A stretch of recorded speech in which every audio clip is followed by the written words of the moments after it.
Welcome to Rates and Barrels. It's Monday, April 28th. Derek Van Riper, Eno Saris here with you. On this episode, we take a look at some of the big fantasy takeaways from the weekend. Lots of news, lots of injuries, unfortunately, and some more turmoil on the closer carousel. It was not a surprise, but a change in the Bronx has been made, at least temporarily, with their ninth inning plans.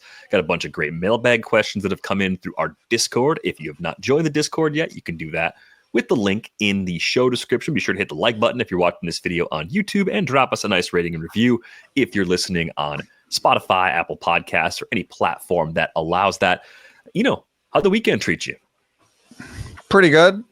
Lots of Little League baseball and we had a birthday party for the 13-year-old. And so there was kids crawling over the house on Saturday. It was pretty insane. They were doing Nerf battles and ping pong tournaments and whatever. I mean, it's just pandemonium. So it was fun.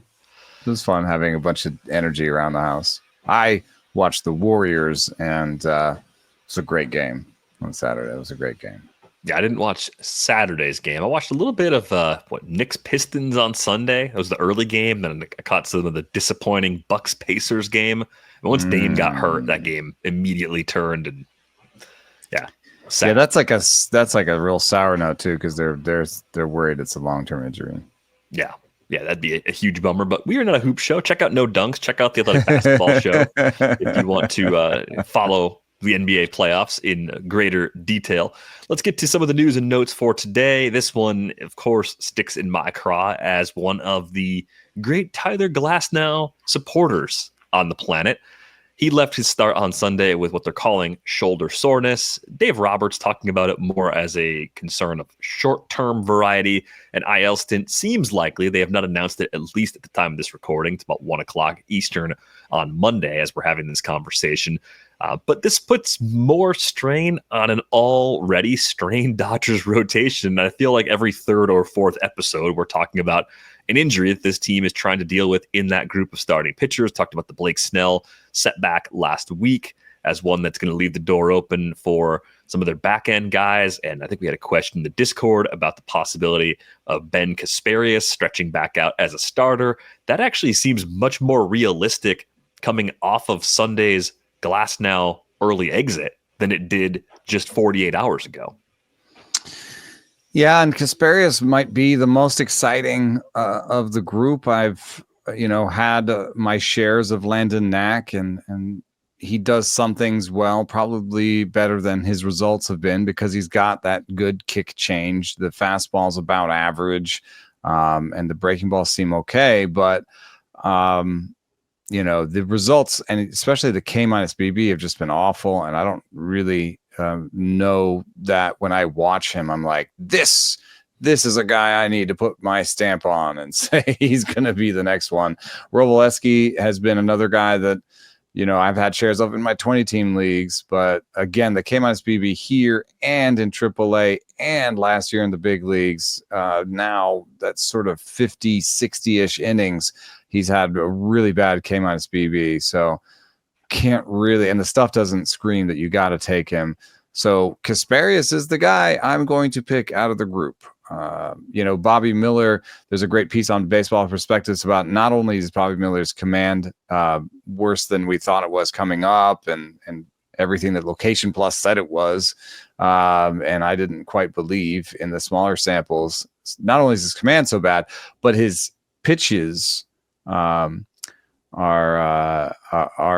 really obviously different.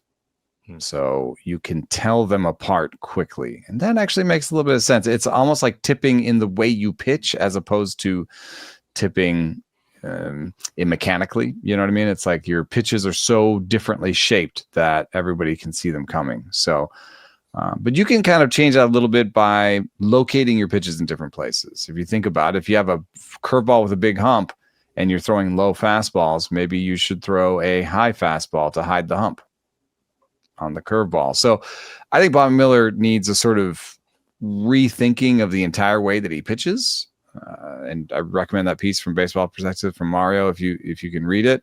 But Ben Kasparius is the guy who seems most ready to do things now. His stuff plus is off the charts. Even if he switches back into relief, I think it'll be able to handle it. You can see that in his last 2 outings that were 3+ innings, he still had really excellent breaking ball stuff. Plus, his fastball did go from low hundreds to high 90s in the longer outings. So he did have a little bit of a drop off. But I think he has such excellent breaking balls, and that fastball, around average is going to be enough. He has multiple elite breaking balls. So Kasparius is my bet for the replacement. I'm sorry for you. I have 0 shares of Glasnow, I realize. Well, I got them all. So you couldn't. So, I mean, this is part of the game, right? This is the risk. This is the downside playing out. And I think the hope is that it's one of those relatively minor things where he felt something, stopped throwing, and takes a few weeks or a month off, comes back and is fine. That is in the range of outcomes, at least for now. I do wonder, too, across all athletes, if you have some players who are just better in tune with their bodies and are quicker to shut it down when something doesn't feel right. Glasnow certainly comes off as someone that might be in that boat, as someone who might say, "Okay, this isn't good," in hopes of avoiding the devastating injury, right? So maybe he's been talking about like those cramps that he'd been having, and he was really worried about those cramps, and it ends up being in a different place. But it's like, yeah, maybe he just wants to stave off the big thing, the big surgery, whatever it is. I think the action item here for him is to wait for more information. We had AJ Puck on our main event team, and he had elbow inflammation. And when he went on the IL, we decided to keep him for 1 week because, again, over at Baseball's Prospectus, they have these cool, they have this injury return chart. And you can click all of the things and be like, oh, what is the most likely outcome? And what we saw for AJ Puck was the 2 most likely outcomes were 2 to 4 weeks and 2 to 4 months. And we were like, let's find out which bucket he's in. So we waited 1 week and we found out he's in the 2 to 4 month bucket. And so we dropped him. And I think, I think that with the shoulder soreness, it's the same idea. What you're going to do is you're going to wait and just wait for the next thing. Don't drop him right now. Wait for the next piece of information. This is only the first piece of information. We're going to get an MRI or something like that, and there's going to be a prognosis. I think it's worth waiting for the prognosis. The other related good news is that Tony Gonsolin is ready to come off of the IL. He had an extended rehab assignment at AAA, got all the way stretched out. He's expected to join the Dodgers rotation for his season debut Wednesday. It's a home start against the Marlins. So I think that Kasparius turn might be, if they're going to put him on the Glasnow schedule, in Atlanta on Sunday. That would be the next time that Glasnow is scheduled to start, assuming that this turns into the IL stint that it appears it will. But Gonsolin coming back is a nice silver lining. After that, it would be at Arizona. So a pretty tough matchup. So really 2 tough matchups if you're trying to lean into those depth options, whereas Gonsolin gets the Marlins twice. First, he gets them at home, then they go into Miami next week. So Gonsolin's the pickup here. I think Kasparius in deeper leagues is still a pickup. Maybe if you can pick him up and leave him on your bench, that sort of stuff, and watch him through this. The reason I think that I'm still into it is that Snell's prognosis wasn't amazing either. He got backed up off of his rehab, and then I think Kershaw is just going to take a really long time. And Ohtani, we learned, is not even throwing sliders yet. So Kasparius has a little bit of a window here where he could take a job for 2 months. And that might be good enough to get him onto the roster, even in some more shallow leagues too, given the team context and the skills that he brings to the table. Speaking of the Marlins, Eury Pérez hit 98 in his first rehab start. Certainly good to see that as he begins his process of getting back to the Marlins following Tommy John surgery.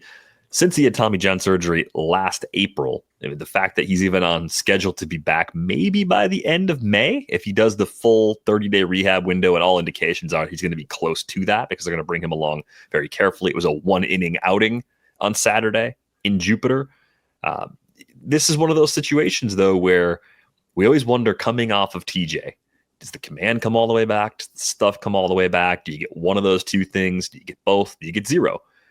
At least with Pérez, the first little box, and it was only the 1 inning, is checked. Is like, well, the velo's there, so this is a big step in the right direction for a Marlins team that may prove to be feisty over the course of the year as they get healthier and as they kind of figure out which of their young bats are going to contribute on a consistent basis as well. This would be that would be the worst max for him since 2021. So, and that's a pretty small sample for Pérez. I don't even know how they have data for him. Must be spring training.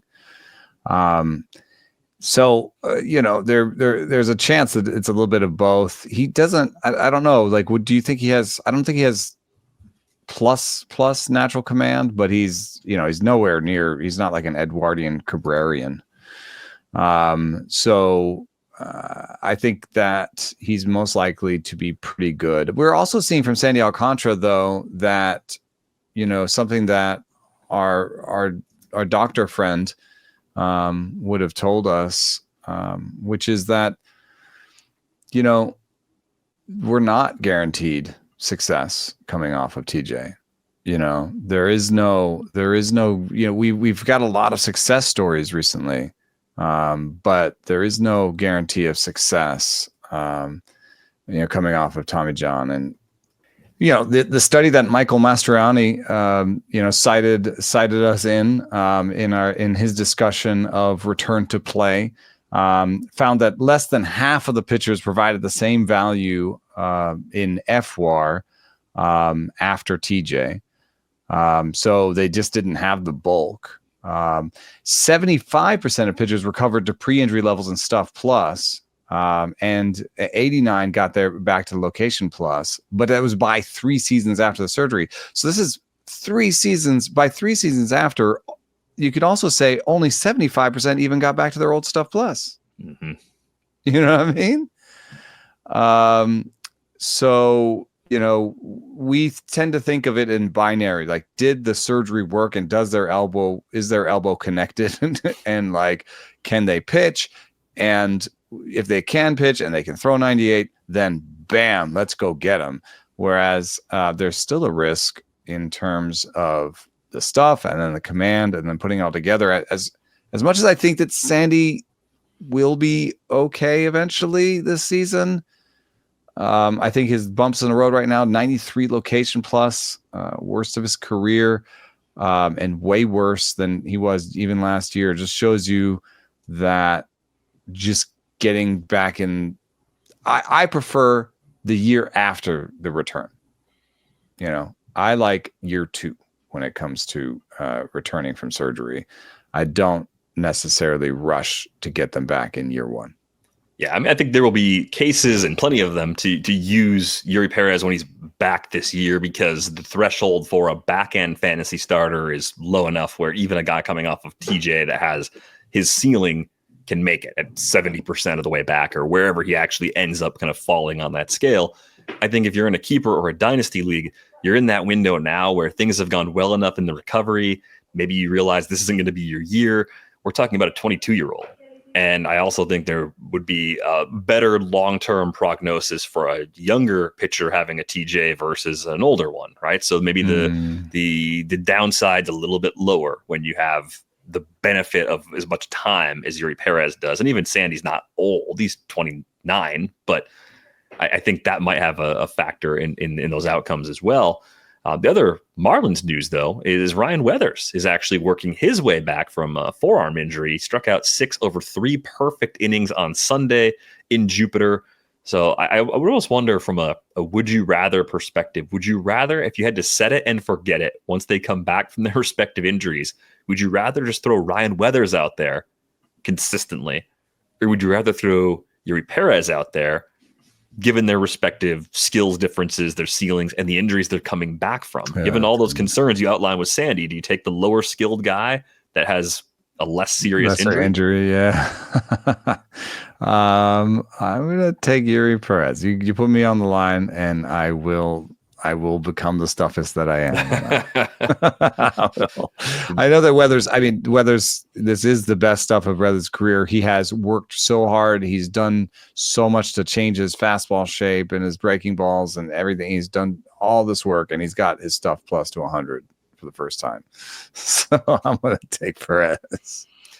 Still like the changes Ryan Weathers is making. I'm in the same bucket. I think the main reason I put Weathers on the rundown is he's probably a little more interesting than people are giving him credit for. There were some adjustments last year. We know the Marlins organization has changed a lot too. So I think you have to leave the door open for a little more improvement from Weathers in another season with this group. There could be a little bit more for him to still do. Best velo of his career, best breaking ball velo of his career. First time his breaking ball has gone over the magic number of 85.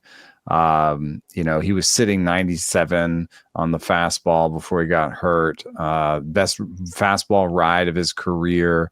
I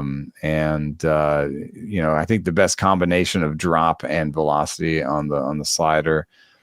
Even the change, best drop of his career on his changeup, which actually started happening late last year, but he's sort of got it together. And so now he's got a 4-pitch mix, and he's somebody worth picking up as well. And Weathers was really kind of a 2-pitch guy in San Diego a few years ago too. So just a kind of a clean slate for him during his time in Miami. I did see a note that George Kirby is scheduled to throw live batting practice on Monday. So that might be happening as we speak. We'll see where things go from here, but going to build up and probably take a pretty lengthy rehab assignment to get stretched out given the magnitude of his shutdown. But if handled carefully, the hope is that George Kirby, because it wasn't a devastating injury, he could come back and maybe hit the ground running at some point, maybe in late May if everything goes well. Does this provide us a possible timeline for Tyler Glasnow as well? I mean, that they both started with shoulder inflammation. So you have to think about that when you think about Glasnow. But we want more information. We got that information for George Kirby. I think it's about time to pick him up if you see him anywhere. Yeah, if he's in a league where don't have IL spots and he's sitting out there, definitely get him now. You have to wait probably another month or so, but that's going to be worth it more likely than not. He's been shut down since March 7th for the sake of the timetable. That'd be like a 2.5 month absence if that's what it turns into. Yeah, it's not great, but at least a month plus of it is gone. So you'd pick him up maybe you pick him up this next Sunday, and you only have to wait 3 weeks. That could be worth it. Darvish might be on a similar timeline because Darvish is scheduled to throw a more aggressive bullpen today, I believe. And start he's a little bit further along than Kirby because again, the injury wasn't as bad, and the timeline seems to be set up with their moves on their roster that since they optioned Kyle Hart, they don't really have a fifth starting pitcher right now, and they don't really have one in the minors. So it seems to me like they may have Darvish do a second rehab stint and rehab start in the majors. He may have a 3-inning start in the majors because they may need him to come up as quickly as they can, because they don't have anything in the cupboard anymore. They've gone to the cupboard. The good news that for them though is schedule-wise, the Padres were off Monday, they're off again Thursday, and they're off again next week Thursday. So they will need a fifth starter early next week in their series against the Yankees. That's on May 6th. So if they can wait until then to bring Darvish back, maybe you're right. They can bring him back at 60 or 75 pitches and lean a little heavily on the bullpen, but not necessarily go all the way to the 6th, 7th, 8th starter range where they would have to find another sort of replacement. It's been tough for pitching injuries so far this year, to put it mildly. I did see a note from Jen McCaffrey of The Athletic. Roman Anthony has been slowed by a foot injury. He fouled a ball off his foot on Friday and has not played since at Worcester. And I think this may be delaying a potential call-up at this point. Also saw our friend Mike Petriello on Blue Sky wondering when the Red Sox call up Anthony at some point in the near future if Ceddanne Rafaela might be the corresponding move going down, despite the contract extension, right? Because you look at what Rafaela is doing at the plate so far this year, hitting 233. It's still a 295 OBP, better than last year. He is striking out less, but it's a 349 slug. So there's some underlying stuff going the right way in terms of hard hit rate and barrel rate, but still a lot of chase and just not that much of a contributor on that side. It's an 80 WRC plus when you add it all up for Rafaela. I think we talked about this a little bit with Jen McCaffrey, but I think the idea that Christian Campbell is playing center field is most meaningful in this regard, because if Christian Campbell can be your backup center fielder, and that changes things for Ceddanne Rafaela. I think, given Darren Duran, you slowed down and still. I just felt like it that time. That one was just a troll job. No, Jaron Duran's foibles historically with defense. We can't know that these this season's poor defensive numbers and small sample are for real, but you pair them with some of his issues that he's had in the past. And I think for me, I would rather probably have Ceddanne Rafaela in the big leagues, at least for now, because I think he's the best center field defender they have on this roster. And I don't know. There's a little bit of a roster puzzle to figure out here with Masataka Yoshida and Ceddanne Rafaela being the best center field defender, but maybe the worst bat of the group. And so there's a lot. I think there's a lot to figure out here. I'm not pounding the table for Roman Anthony to come up right away. I don't think it's a rush job right now, especially if he's hurt right now. He's got a 61.7% hard hit rate so far at AAA. He's popped 5 homers, got a couple of steals. They've moved him around all 3 outfield spots so far. 6 starts. But how many bad gloves can you fit on one team? I mean, I don't think Roman Anthony's a bad glove, but what's the concern? Like that he's not a center fielder? Yeah. And that Jaron Duran's not a center fielder either. I don't know. They've given him starts in 6 in left, 3 in right, 4 in center for Roman Anthony so far at AAA. 10 starts at the DH spot. Maybe they'll just they'll think that Roman Anthony's a better center fielder than Duran. That's probably going to be the cutoff. Is he can play it better than Jaron Duran does, but that's fine. And then, Rafaela might just be a backup. That's been the concern for a long time, is that he's just a good backup. Great glove defensively and in late inning substitute, just gets a lot of playing time, but not a lot of plate appearances, if that makes sense. And if he's a backup, then Romy Gonzalez has been everything they want out of a backup. At least a bench piece, and David Hamilton can still be that. So, and David Hamilton is a better shortstop than Ceddanne Rafaela. So I think, if you're building a bench, it starts with David Hamilton, Romy Gonzalez, and your backup catcher, and there's only one lonesome spot over there. Yeah, it's the more things change, the more they stay the same. We still look at this Red Sox depth chart and say they have the good problem of it being crowded. Also helps, though, that Trevor Story looks better than he has in a couple of years. 5 homers, 6 for 6 as a base stealer. Still a good bit of swing and miss, but you'll take that. Like the overall outcome, the most important number, 29 games played already for Trevor Story. Like he's holding up physically, and it's just nice to see him healthy again after all the injuries he's dealt with over this 4-year span in Boston. I think this Red Sox team is still dangerous. They're 16-14 is not exactly how I expected them to start, but I think they've figured out, their pecking chart, their pecking order in the bullpen. I think Brian Bayo coming back is pretty important.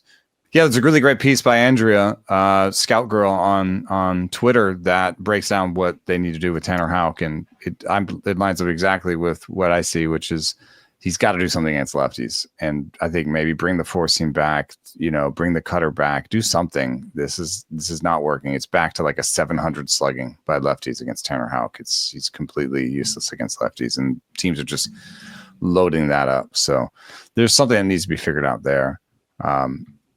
And that's the next step for the Red Sox, I think.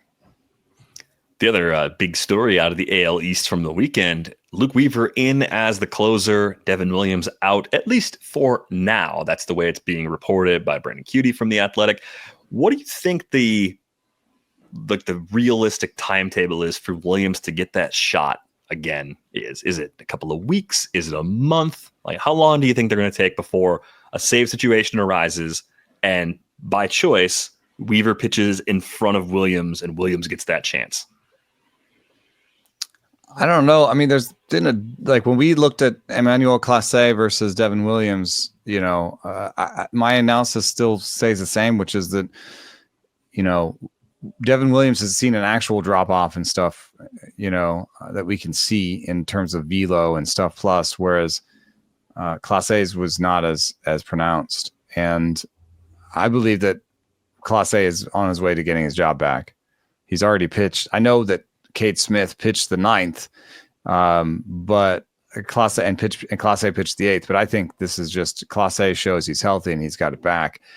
I don't know if that's the case with this one. Will Devin Williams magically start throwing 95 again in the next couple of weeks? I think it might be more likely that there's an injury list stint, and that's how he gets his job back. He goes and rehabs whatever is going on, comes back with his regular stuff, and gets a job back. Because the other thing is, Weaver is a little bit like Cade Smith for me, which is a really, really good alternative that isn't struggling. Weaver's stuff is down 2 in terms of velo, but the Ks are there. I'm going to give it a month. A month. Okay. So maybe by this time in May, we'll be talking about Devin Williams getting save chances again. Tough hold in a lot of cases to use a roster spot that way. But given how much it costs to draft him, I would imagine more people out there than not are going to try and ride this out for a few weeks or possibly a month, as he suggested, and wait for Williams to get that opportunity again, as opposed to just cutting him outright. Too much, maybe. It's too much. 2 or 3 weeks. Class A is like 2 or 3 days, I think. Yeah, maybe the next opportunity ends up being his in that Guardians bullpen. I did see Eugenio Suárez popped a 4-homer game this weekend, so he joined a group. I think it's still smaller than, is it 19 people now that had done it? So it's a relatively small group of players that have hit 4 homers. How many of them did it in a loss? I think only one that I remember seeing in some of the reaction to that over the weekend. It is hard to do that. It's hard to hit 4 homers in a game and have your team lose. Yeah. What's the over-under on his batting average the rest of the way? 230, I think, is probably the safe number. He's hitting 206 for the season. He's popped 10 homers. So 4 in a game helps. Still striking out 27.7% of the time, same as last year. It's not often your ISO is 150 points better than your batting average. No, but usually these tears are more like August. This is early. It's a little early. So is he going to pop 40 homers this year with a lower average? I mean, or is it just the best month of the season happens to be the first month of the season? Because I think Suárez was a player we were generally not excited about. I think it's the takeaway I had. It's better to be a year too soon than a year too late on a player that has swing and miss trends like this, especially when we saw the chase tick up last year. Like, despite the fact that it turned out to be a really productive year. If you had Eugenio Suárez on your roster and you just left him in because it was like a 15-team league, as disappointed as you were by the first half last year, the final results were probably profitable in every single league based on where he was drafted. So maybe do the reverse this year, where you don't fall in love with his first half, because maybe the second half is going to be the first half last year. I don't know, man. I just wonder if we've just underrated him as an older player that still does enough things really, really well and has no real threats to his job security either. Like, that's the other part of this. Like, are they going to Lawler? I think they really like Eugenio Suárez. Like, I think if they were going to make a change like that, they maybe just would have traded Suárez this winter and let Lawler be the third baseman from the jump. Right. It feels like 1 month in, a player that I was probably a little lower on than I should have been, not because he had 4 homers in a game. He had 6 before that, but because he's still producing and part of a good Arizona lineup, right? Team scored more runs than anybody in the league last year. So those counting stats were probably a little safer than I was giving him credit for throughout this entire draft season. Some other IL stints. Oh, man, are we not done with injuries? Oh, Luke Keaschall. That was the brutal one. Oh, Gets hit by a pitch, has a fractured right forearm. I haven't seen an official timetable. Dude, Jesus. Just horrible luck in that position player group. It was in a weekend too where Carlos Correa started to hit a little bit. They had a pretty good series overall against the Angels, just kind of like started to look more like the team we expect them to be. And Friday night, Keaschall gets hit by a pitch, leaves, and is going to miss several weeks as a result. Sucks. Yeah. I do think it might be worth a little quick question of like, what is Keaschall's true talent, when he does return, because he came in and, 412 BABIP and, had a strikeout rate that's almost, a half of what it was in the minor leagues. But I do think that this is a good sign for him in terms of the swing strike rate ported over to the major leagues. He made contact. He doesn't have like that sort of 10 to 20% hard hit rate where you're worried about their ability to hit for any power whatsoever. He did have an ISO that started with a 0 in AAA this year. Keaschall did, but before that, he's been mostly above average there. So I'm comfortable giving him 10 to 15 home run power, and the fact that he stole 5 bases when he landed in the big leagues suggests to me that he can steal, I think, 20, 25 bags in the big leagues. So now you're talking about the guy who has a skill set to have a good OBP, a good batting average, and mediocre power, but like sort of maybe 10 to 15 homers and 20, 25 steals. Who does that sound like? Is that like a better Tyro Estrada? Yeah, Bryson Stott. Yeah. Maybe a better hit tool, better floor in terms of batting average. I mean, Stott's a 258 career hitter. We've seen some highs like 280 2 years ago. We've seen the 234 when he debuted. I think Keaschall has a better offensive floor because of his plate skills than Stott, but maybe the roto comp would be Stott. Yeah, Stott's pretty similar. Yeah, Stott with better plate skills is a good player. Yeah, because Stott himself is not a bad player. Right. But that's a huge blow to Luke Keaschall's rookie campaign, getting that forearm fracture as a result of hit by a pitch. I saw Garrett Mitchell landed on the IL after suffering an oblique strain over the weekend. They're in a tight spot as far as like finding bottom half of the lineup contributors. Garrett Mitchell to me was one of those guys in the bottom half of the Brewers lineup that at least has upside.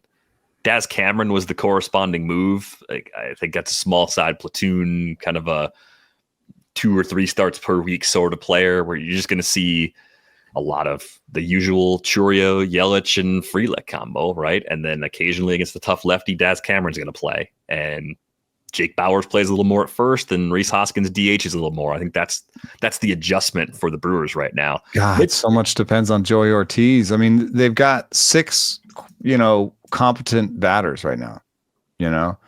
When you talk about Turang, Jackson Churio, Yelich, Frelick, and William Contreras and Rhys Hoskins, I think that's your batting order, right? Something along those lines. You've got 6 competent to great batters. I think William Contreras is going to do better going forward. I'm not worried about him. And Joey Ortiz making it 7 would just be so important. Like if you could just be a league average hitter, they would go 7 deep and they could platoon their way out of the 8th and 9th spots. And Mitchell will be a part of that when he came back. But having 3 zeros at the bottom of the rotation is a little bit rough, at the bottom of the lineup. I think my primary reason for believing there was still something there, and there will still be something there eventually with Garrett Mitchell, is the bat speed has been phenomenal. 95th percentile in bat speed. The glove was carrying the playing time. He's also a burner on the base pass, 93rd percentile so far in sprint speed. So there was enough real life floor to keep the plate appearances flowing that eventually, I think Garrett Mitchell's going to snap out of it and do some of the good things we've seen at various points around all the injuries he's dealt with. But another guy that's just had a very bad run of luck throughout his time in the big leagues and trying to stay on the field, but having one thing after another sort of pile up on him. We'll see if this ends up being probably like a 3 to 4 week injury. A lot of times the obliques are not the minimum, but we'll see if we get positive news here in the near future. And Joey Ortiz just, he's lost bat speed. He lost over a tick on the bat speed. He went from 76th percentile down to 54th, which sucks because that changes his power upside. And, you may not be in a point where his 6th percentile barrel rate is significant just yet. That usually takes about a month and a half. It does. He's getting closer and closer, but it does mean that there's something behind it other than just not barreling the ball. He's not swinging the bat as fast. He's also went in 2024 from a 75th percentile chase rate to a 38th percentile chase rate this year. So he's all sorts of messed up, and there might be a physical component to it if the bat speed is down. It's just so weird because last year you can look at the sliders on Savant. They're not all red, but they're red in the places that I care. Bat speed, chase, whiff, and he hasn't been able to capitalize on that. It's been a very disappointing season for me from Joey Ortiz. I'm hoping he can turn it around in a way that's just not obvious in the numbers. I think the one thing that's keeping him on the field is he's still an excellent runner, and I think he has the tools, if not the defensive numbers right now, to be an excellent shortstop. He did make a really nice play in a game I was watching recently. So I think he's a good defensive shortstop, and that's keeping him on the field right now. Yeah, that's something to watch closely, though, too. Like, is Bryce Terang healthy enough to play some shortstop? Does that change anything at all about who's in the mix? Like, I feel like their infield depth in the minors right now is so brutal that the door is open for a long time for Joey Ortiz to fight the early struggles. It's like, because if you're like, okay, we moved Terang over there and we put Durbin at second and we just restart the carousel at third. You're just going back to Oliver Dunn. Capra and Dunn, and we want to start doing more of that. Yeah. What happened to that guy who was exciting at third base for them, that hit the ball hard, was just drafted like 2 years ago? Brock Wilken? Yeah, what's going on with Brock Wilken? Got hit in the face with a pitch last year. And he's not back yet? Yeah, he's back. I haven't looked at his minor league numbers this year. They sent him back to Double-A, and it looks pretty similar to last year. OBP's up at 409, but he's got a 179, 409, 373 line so far. He's popped 3 homers and 93 plate appearances. Yeah, 24 walks against 27 strikeouts in 93 plate appearances. He looks like look a little bit like a Suárez, just hits the ball hard, but may not give you a good batting average. I wonder what the internal conversation is about Brock Wilken right now. Yeah, probably need to see him go on a good month-long sort of tear before they either bump him up to AAA or maybe give him the leap all the way to the big leagues. But yeah, it's going to be interesting to see if anybody else gets into the mix for the Brewers here in the coming weeks. Ortiz just doesn't quite look like himself at the plate to this point. Let's get to a couple mailbag questions. This one comes from Blake, and Blake wanted to know, in the wake of Christopher Sanchez going on the IL after adding a few ticks, should players that add velo without a change in role be avoided in drafts, or are there enough examples of players throwing harder year to year without injury that's still worth paying the premium for arm talent despite the possible added injury risk? There's an excellent piece by Russell Carlton called "Should We Overthrow?" on Baseball Perspectives that does make the argument for being worried about guys who have velo surges. It's more rigorous work than I've done here, but I did want to just show you who had velo increases last year, and I just don't find this list to be super compelling. I italicized the players that had major injury, and so Kyle Freeland being up 2.7 miles per hour and then being injured may not be the greatest example. Joe Ryan was up 1.7 miles an hour, and then he was injured to finish the season, and now he's back just throwing basically at 92, his pre-injury velo. Maybe that means he'll be healthier all season, but also have that big home run rate. But then there's a long group of people that did add velo who were healthy: Michael Wacha, Dylan Cease, Mackenzie Gore, Chris Sale, I don't know which bucket to put him in, but you were happy with the season you got from Chris Sale last year. Logan Gilbert, are we seeing the ramifications of Logan Gilbert's velo surge from last year this year? That's where you need to do these more rigorous studies to figure out. But there's still Ryan Nelson, Brady Singer, Tyler McGill, Bryce Elder, and then you get Patrick Sandoval and Shane Bieber, who were hurt last year. So that wasn't good. Then you have David Peterson. He was hurt, but this is the post-injury velo surge. You say Kikuchi, Bailey Ober, and Blake Snell, who I italicized for injury. But by the time you get to Blake Snell, it's a half-mile-an-hour increase. So Sanchez is more on the likes of Freeland, Ryan, Waka, Cease, and Gore. And Waka, Cease, and Gore were fine. And generally, when someone is throwing well, I think they're healthy and they're happy, and it looks good. Everything's right. But, maybe once someone is, this is another thing that's hard to figure out, is that, like, are you a player that's growing and adding, or are you a player that already had an established baseline and are overthrowing on top of that? I think that's one of the hardest things to even figure out in Christopher Sanchez's case, because Sanchez has been around for a while, and I don't know that people realize that he's already 28.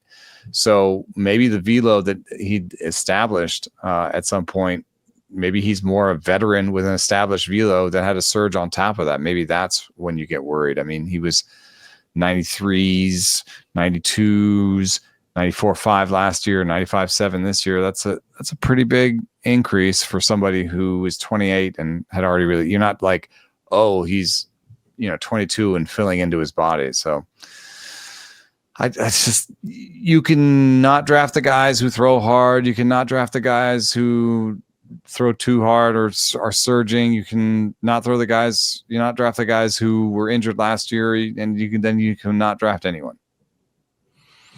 Yeah, just don't draft anyone. That's the solution.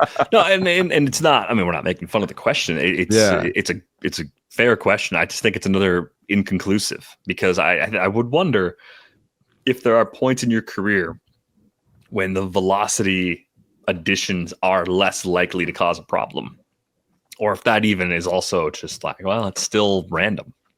How'd you pick up that velocity? Did you start lifting weights differently? Did you get physically stronger because you were in your early 20s? Yeah, like they come from your legs. Like there's all sorts of explanations for it. So I don't think I would generally be that worried. I think I'd be still more worried about the top end velocity band players in general than I would be about the velocity risers. Who knows? Maybe we'll find out someday that that's a terrible approach.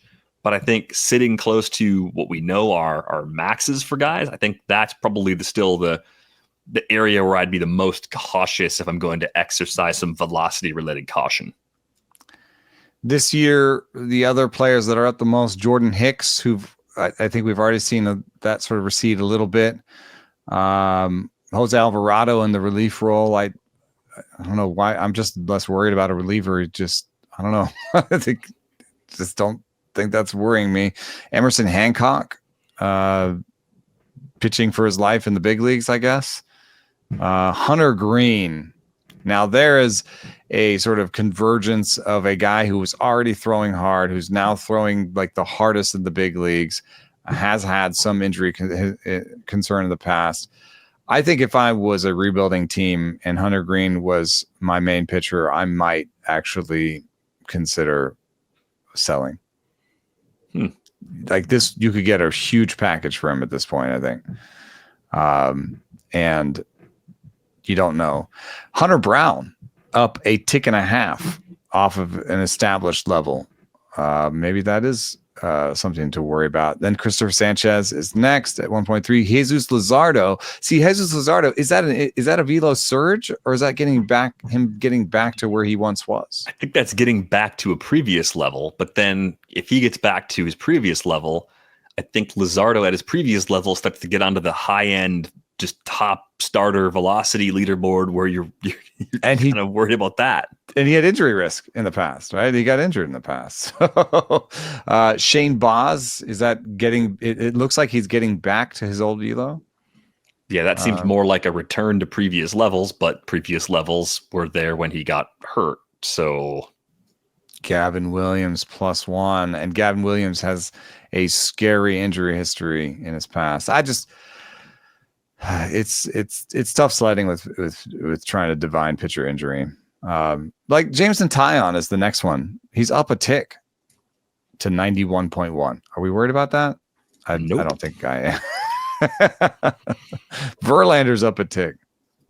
No, that's kind of regaining previous velocity again. Yeah. Despite how old he is, it's within his ranges of normal places he's sat over the course of his career.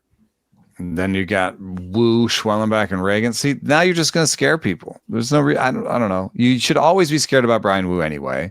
Spencer Schwellenbach, I know that our pal Jason Collette had some worries about the huge innings pitched increase for Schwellenbach, who doesn't have a long history of pitching even. He started pitching in college. I don't know. Cole Reagans, he dropped velo over the course of last year. I think I'm just happy that his velo's up because I figure maybe he's a guy who like comes in with his best velo and it sort of falls off over the course of the season. So yeah, I want him to be up, you know. But again, bad injury history for him. Freddie Peralta up 0.8. I see my instinct is just to be like, good. Right? I mean, you're not going to get the guy that has Tyler Glasnow on 8 teams to say that he's worried about much of anything. I think because this is so difficult, this is part of the reason why I'm willing to embrace the injury risk and try and just max out the skills. Mm-hmm. I think the risk reward is in a place where if players like Glasnow are available at pick 100 or later, and I think they've got top 5 type skills at the position, I'll take that gamble. And knowing every year the range of outcomes is like something could come up and 140, 150 innings might be the higher end outcomes. And I'll just find the replacement for the 50 innings when he's not available and try and reap the rewards when he's out there and pitching well.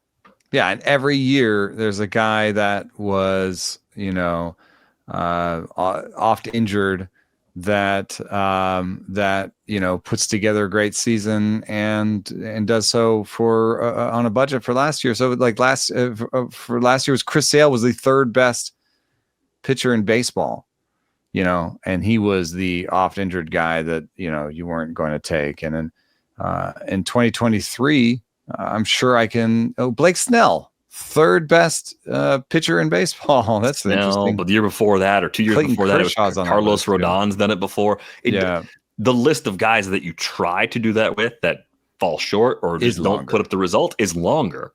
But the reason you take on the risk is trying to hit and knowing that you're going to deal with injuries anyway. There's a baseline. Pitchers get hurt.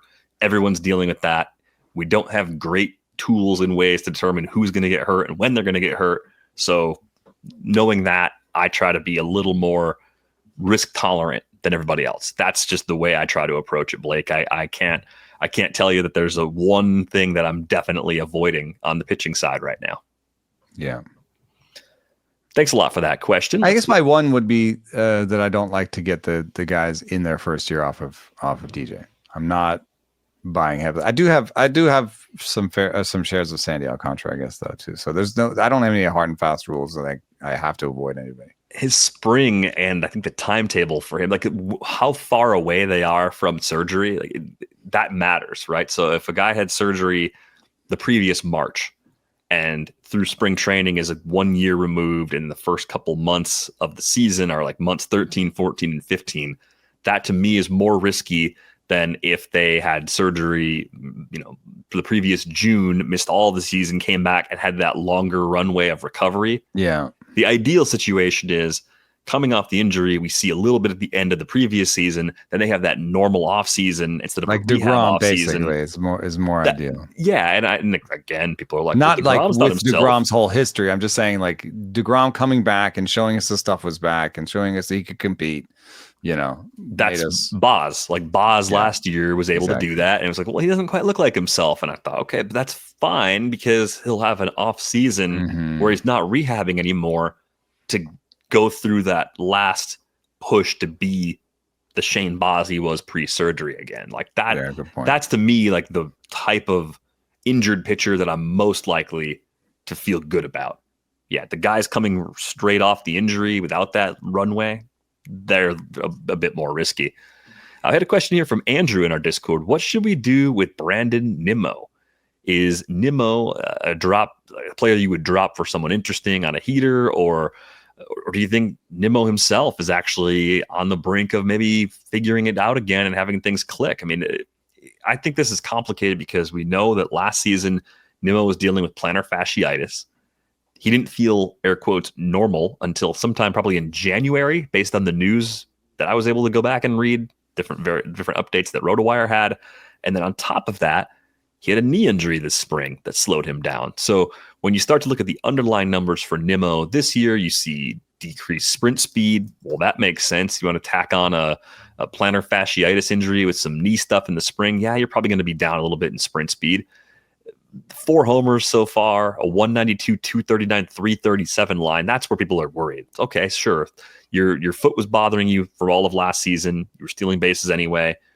And then your knee bothered you this spring, so you're not going to run as much early in the season. That's fine. The rest of your profile should be better than this. So where are you at on Nimmo? Is this the beginning of decline? Is it just health-related short-term blip? Do you still like him? Where do you go? Well, the BatX projection right now for him, 247 average with 14 homers and 5 stolen bases the rest of the way, seems really restrained and also contains a fair amount of value in it still. That lines up as the 55th best outfielder. So you'd really have to be in something shallower than the 12-team 5 outfielder league to drop him, I believe.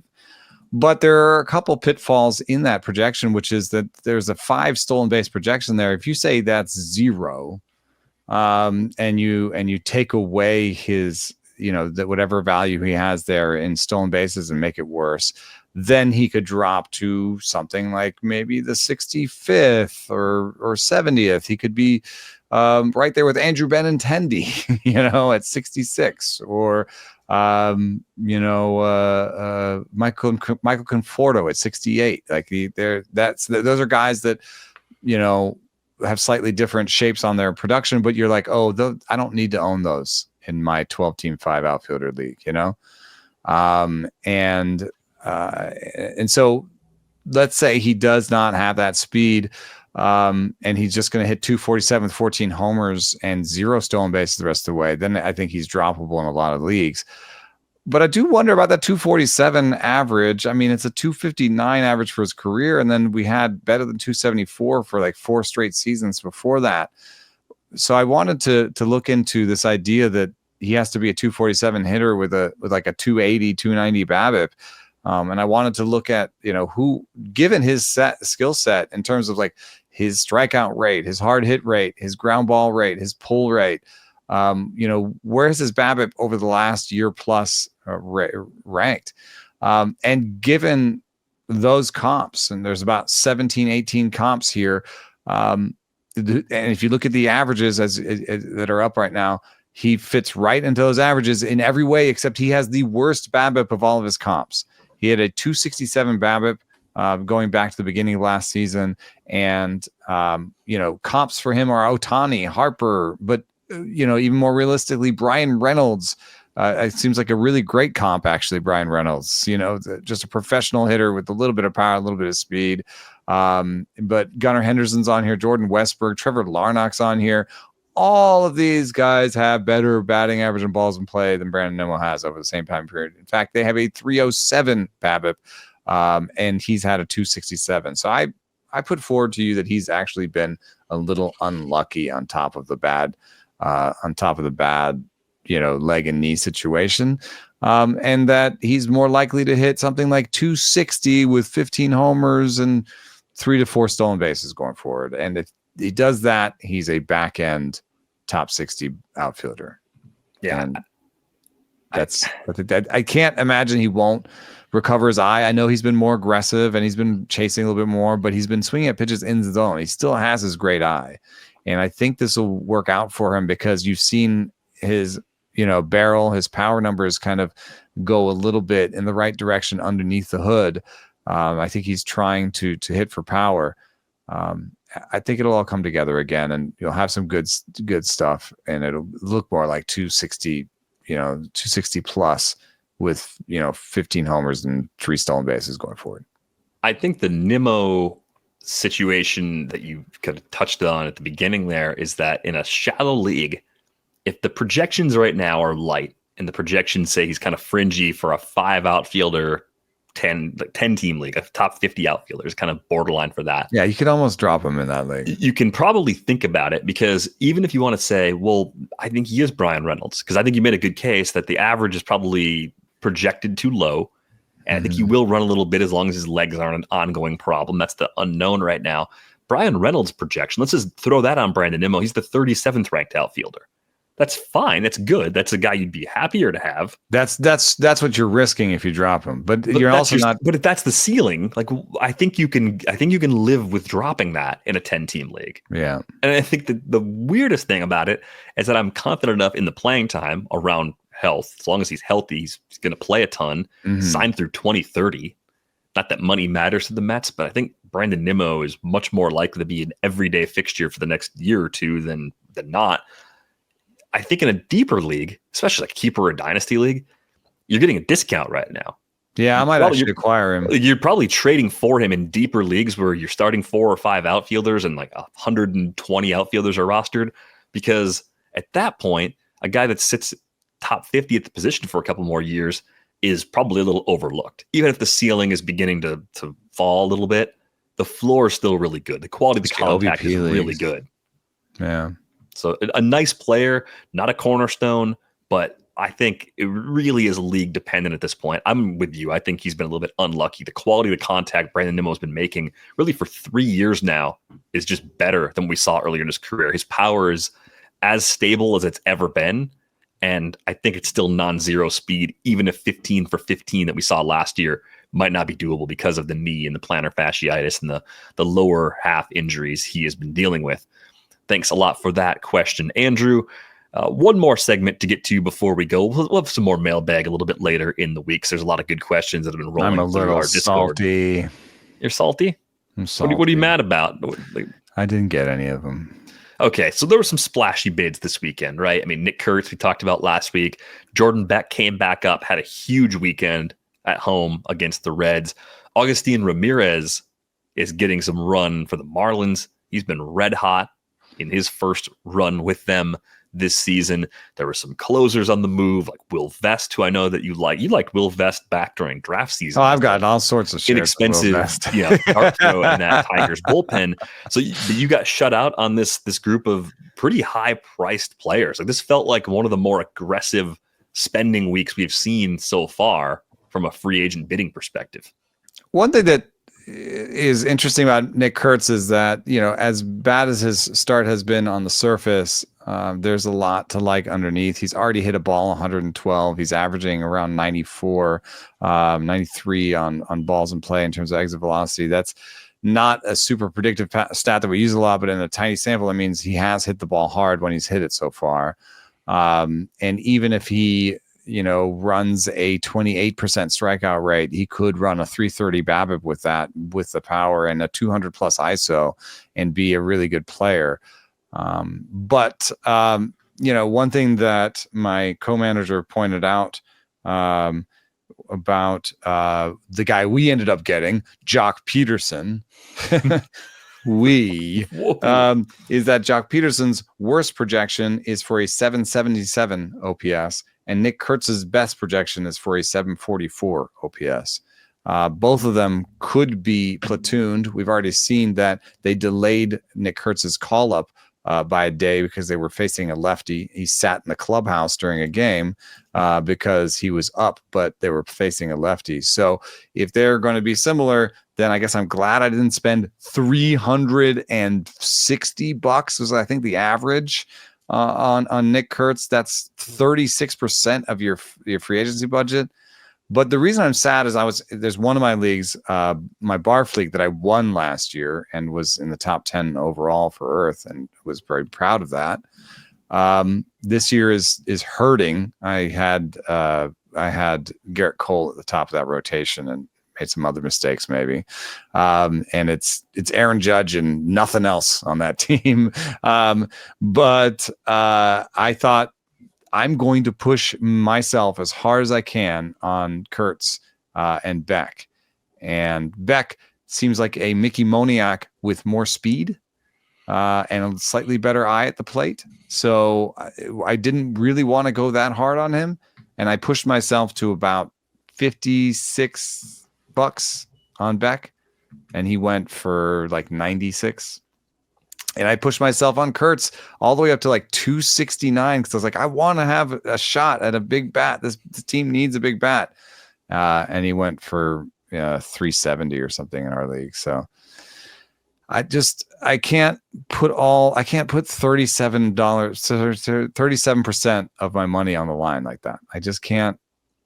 It's too much in one go. You got to be buying all year, Yeah, well, I think despite the fact that we look at Nick Kurtz and say the A's could be patient, and they tend to be a little more patient than other clubs. They call a guy up and just see how it goes for at least a few weeks before sending him back down. Getting sent back down is still in the range of outcomes. Case in point, Tyler Soderstrom. Case in point, Lawrence Butler. Lawrence Butler got sent down last year. That's right. Turned into the player he did. And I think if you're the A's, you might say, hey, our process is great. If someone doesn't click right away, we can send them down to AAA. They can click there, come back, and then later in the year, they could. I don't think it's that simple. But I just look at the recent behavior of the organization and try to get a feel for it. You can do the same thing with the Rockies. And the Rockies are just like random number generator. Like you could tell me that Jordan Beck will follow a Nolan Jones of 2 years ago arc where he gets sent down, comes back up, and goes on like a 30-30 sort of pace for the rest of the year. And I'm saying, yeah, okay, that could happen. And he might do it with a really high K rate because there's always been some swing and miss there. And he's a young player figured out in Colorado. That could happen. You could tell me he'll strike out 12 times in his next 5 games and get sent down before next Monday. Yeah. I could believe that too. Like you don't get the 5 homers he hit in 2 days, Yeah. I mean, just an unbelievable week, but like their process was you get a great spring, you're on the opening day roster. You're in the bottom third of the lineup playing every day. Now you're getting sent down. Now you're back up in 2 weeks. You're going to hit in the bottom half of the lineup. And now you're the leadoff guy because you hit 3 homers in 2 days and you're going to be at the top of the order. Now you're in a platoon. I don't know what their process is. And I'm not saying that to make fun of them. I'm not saying to be a jerk. I cannot get a read on them. They are the drunk person at the poker table. Like, how are you going to play this hand? Like, I can't tell. It's frustrating. I believed in the skills. I was surprised they sent him down so quickly. I thought the reason they traded Nolan Jones for Tyler Freeman was to play open Jordan up Beck. For Jordan Beck. And then they did it. And then they stopped really quick. And they switched gears and went back to it again. And I don't know. I don't know if that was a good value if you picked him up on Sunday night. He may have had 80% of the stats he's going to give you all season in 3 games that weren't on your roster. That could have happened. I'd be careful with them. I mean, we're happy with our Mickey Moniak buy because we're going to use them in half weeks. And I think I would just at first use Jordan Beck in half weeks. Use him in Colorado. I at the risk of looking like a doofus in the long run, I picked up Moniak in some deeper leagues. I like Beck more than Moniak because Beck's younger. I think they've got a lot more invested. He's got a better eye. He runs. Speaking. Moniak stopped running. Yeah, I could see, and like at least the good thing with Moniak, the K rate's down early on this year, and he's chasing less, and he's hitting the ball harder. There's some things he's doing well in a limited sample that give you some reasons for hope. They can coexist in that outfield. That's possible. Yeah. So all of those things are there. But man, I am having a harder time than ever figuring out the Rockies. I think that's the easiest way I can spell it out. I think the player that's probably the most intriguing of the bunch, because the upper level minor league production is great. The hit tool looks good. The quality of contact has looked good at AAA going back to last season. Agustín Ramírez. And we talked about the Marlins catcher situation being wide open back during the team preview. Defensively, maybe there's still some work to be done, but when the depth chart is as soft as the Marlins depth chart is, if you hit, you're going to play. Yeah. Bottom line, right? So we saw huge numbers in some leagues I get it. This is a guy that last season at AAA hit 25 homers, stole 22 bases in 24 attempts, has catcher eligibility, struck out less than 20% of the time, and walked more than 10% of the time. And he was young for the level while doing it. And now he's on a team where playing time shouldn't be a problem. So where does he rank today among catchers? What's the floor and what's the ceiling for Agustín Ramírez? I think he's in the top 10. I would say that it may be surprising, but I still think that he's kind of in the back end of the top 10. I mean, pretty just good. using, yeah, I mean, yeah, it's really good. And that's more than projection system will give him. That's what my personal sort of reading. But I think it, when you talk about 10 catchers, there's some really good catchers. You're talking about Cal Raleigh, Will Smith, Salvador Perez, William Contreras. Those are all great catchers. Shea Langoliers, JT Realmuto is still there, Adley Rutschman. So I think it gets hard to decide between Agustín Ramírez and Gabriel Moreno, who's struggling. I'd probably take Ramírez over Moreno. Ramírez versus Austin Wells, I think, is pretty tough. Hunter Goodman is a Colorado catcher with great underlying batted ball stats, but maybe less playing time. Sean Murphy's a bounce back guy. So, those are all guys sort of 10 through 15 by the projections that I think you could pick Agustín Ramírez over a lot of those guys. Even if you say, I'd rather have Murphy and I like Wells and I like O'Hoppe, you're still going to put Ramírez somewhere around, 11 or 12. Yeah, I'm with you. I think the Moreno would you rather was one I was going to throw at you too. If you're in a single catcher league and Moreno is your catcher, even though projections will tell you Moreno is safer, and he probably is, you take the chance on the pie in the sky outcome for a power speed combo with a good hit tool in Ramírez. I think Alejandro Kirk and Keibert Ruiz and Gabriel Moreno tell you the ups and downs of taking a catcher that makes a lot of contact but doesn't really have great power. Sometimes they have great seasons. I mean, I think they're actually decent buys for like second catchers and stuff, because they don't cost as bad coming off a bad season. They may just have better BABIP luck and then, be decent catchers. But when you're in the middle of one of those seasons where you're like, oh, he's making a lot of contact, but it's not really doing anything. You don't have to stick. You don't have to hang on to that.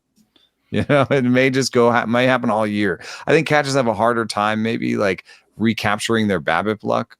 Because they don't play the same as everybody else. It's not like, not like a Joey Ortiz who can just go out there every day and like figure it out a little bit out. It's more like the catchers are like, I figured something out. Now I got to sit for 2 days. Yeah, I think that threshold for Ramírez, though, his ceiling's high enough where you're cutting some pretty stable catcher 2 types just to take the chance. And if it doesn't work for one reason or another, the league figures out a hole or two or something, you'll just say, you know what, I at least went for ceiling at a spot where it's hard to find ceiling on the wire. You get a lot of floor players at catcher, especially at second catcher spots. But yeah, top 10 possibility for Ramírez, I think, made him really intriguing for a lot of people out there in leagues on Sunday night. I would take Francisco Alvarez, even with the crazy strikeout rate to start the season. I would take Francisco Alvarez over Moreno as well. Yeah, 100%. I think Alvarez versus Ramírez is interesting. I like Alvarez more than Ramírez, and I like both players, but I think we've seen the defensive value that Francisco Alvarez brings already. We've seen the quality of contact he's made in the big leagues over a few seasons now. We're talking about almost 800 career plate appearances with a double-digit barrel rate, and a guy that's trying to put the pieces together approach-wise. Talked about that story Will Salmon wrote, with Alvarez and JD Martinez kind of working together on an approach like that. That seems like a guy trying to take the best parts of his skill set and round it out. So I think I'm even Alvarez over Ramírez too, but they're both high ceiling players at a position where it's hard to find high ceiling players. Yeah. The closer front, as I mentioned, Will Vest, a big pickup in leagues where Eno didn't have him already. I saw some Jesus Tinoco love in 15 teamers. Yeah, that one's tough. I sort of keep getting to like just avoid the Marlins vibe. I mean, it's like, what are you going to do? You're going to get a guy, and then they're going to. I think that they're already doing this thing where like, it's Tinoco tonight, but it might be Bender tomorrow night. And you're like, oh well, screwed you. It's not like you have that many save chances to begin with. You're going to take your 20 save chances and split it by 3. Then I just don't even want to be. I don't want to be involved. I mean, maybe I'm just bitter because I have Bender, and I still think Bender will have the most saves in that bullpen. But I don't. It may be 7. Yeah, it's one of the chaos bullpens for sure at this point. Porter Hodge got some love in 12-teamers because Ryan Presley had his knee drained last week. Presley was out there, though, in a tight spot against the Phillies on Sunday night. I think that's still their plan for now. But I think rostering Hodge and waiting on Hodge makes sense if you've got a roster spot to play with. Camilo He's my favorite now that Vest, I think, has the job. It looks to me like Vest just has the job. He's one of my favorite speculations. I know that Shelby Miller is out there as a speculation, but I think that Shelby Miller has Justin Martinez to contend with and below average stuff. And I know that he's had some nice strikeouts, but and I think he'll be a part of that pen, but I think it's just a lot easier to take Shelby Miller, make him setup guy, and take the guy who throws 100 plus, make him your closer. Yeah, I think Justin Martinez is a lot safer now that AJ Puck has that lengthy injury. I would say Miller would probably need a Martinez injury to then have a chance at a lot of saves. So you got to be in a pretty deep league, I think, if you want to hold Shelby Miller at this point. Last name to throw at you before we go. I know this episode's a tick long. Sorry to our producer, Brian Smith, for running a little long today. Noelvi Marte fetched some pretty big bids in the 12-team RotoWire Online Championship, but I think you can see the corresponding move for a lot of folks was letting Jeimer Candelario go, whose playing time has been slipping at Marte's expense. Marte is off to a great start in the brief time that he's been back up with the Reds. They've been very quick to send him back down if they felt like he was the next guy to be moved out.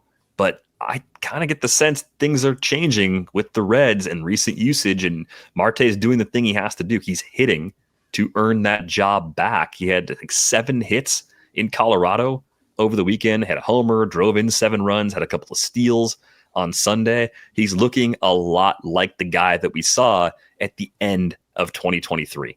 Oh, it's definitely a Marte party. The thing is that he has, and I love this lineup tracker over at Fangraphs. He has 3, 6, 8 straight starts, and in those 8 straight starts, Jeimer Candelario has 3. Yeah, I think they're just willing to say we were wrong about Jeimer, or we just want to prioritize Noelvi Marte instead. Like, you can keep Jeimer on the roster as a backup, that's fine. But they're a team that has, as we talked about with C. Trent Rosecrans last week, they have not scored runs as expected. They need to solve that problem, and Noelvi Marte is helping them do that. Yeah, and I think if CES gets right and is killing it in the minor leagues, the next corresponding move at that point might be letting Jeimer go, because there's probably not enough room on that bench to have Jeimer and CES. I've been tracking Gavin Lux pretty close, and I did want to ask Trent about that. At the time that we had Trent on, Gavin Lux had been playing DH. He has settled into left field since. But there's basically Gavin Lux and Austin Hayes are sharing left field and DH. And then it's Friedel, Fraley in the other spots. And it's really actually calming down. If you look at this lineup, there's not really any magic to it. Espinal, Dunn, and Candelario are backups, and they're not even really doing strict platoons. If you look, you might be more likely to see Espinal and Dunn against lefties, and it probably comes at the cost of Fraley and Lux. I think the pieces fit well that way for the Reds, so it seems like they're making the adjustments that seem possible, but also needed a few things to break a certain way to happen. Like Noelvi Marte had to seize an opportunity, kind of a part-time opportunity, in order to push himself back into the plan of the Reds. That is what's happening right now. But a huge weekend for bids, big numbers. Huge weekend. I'm going to be super excited about my Jock Peterson and Jeff McNeil purchases. I'm just going to pet them as I go to bed. You just have to remember, take a snapshot of the players that were added this week that were much more expensive, put them on a leaderboard, bookmark it, check in a month, check at the end of the season, and see how you did with the low-cost players. Right, the Jock Peterson thing, it's funny because it's exactly like the Brandon Nimmo situation, where it's like you could sort of understand the deeper the league, the more likely does it make sense. In a shallow league, the ceiling might be a little bit too low to hold on despite the struggles, and you should still be believing in projections in deeper leagues like that, where a bad start's a bad start, no matter what your track record is. It happens. It can happen for a month at just about anybody. Yeah, well, I guess at least I have some free agent auctions money left. Yay. Yeah, you still got money left for the next time everybody loses their minds and throws a quarter or more of their budget at some players. It'll happen. We'll have another Fabapalooza, inevitably. Oh, it's going to be for Roman Anthony. Oh, yeah. If he hasn't been held through all of this, we'll see. We'll see how that goes. Join the Discord with the link in the show description. Thanks again to our producer, the legendary B. Smith, putting this episode together. You can find us on Blue Sky, enosaris.bsky.social. I'm dvr.bsky.social. That's going to do it for this episode of Rates and Barrels. We're back with you on Tuesday. Thanks for listening.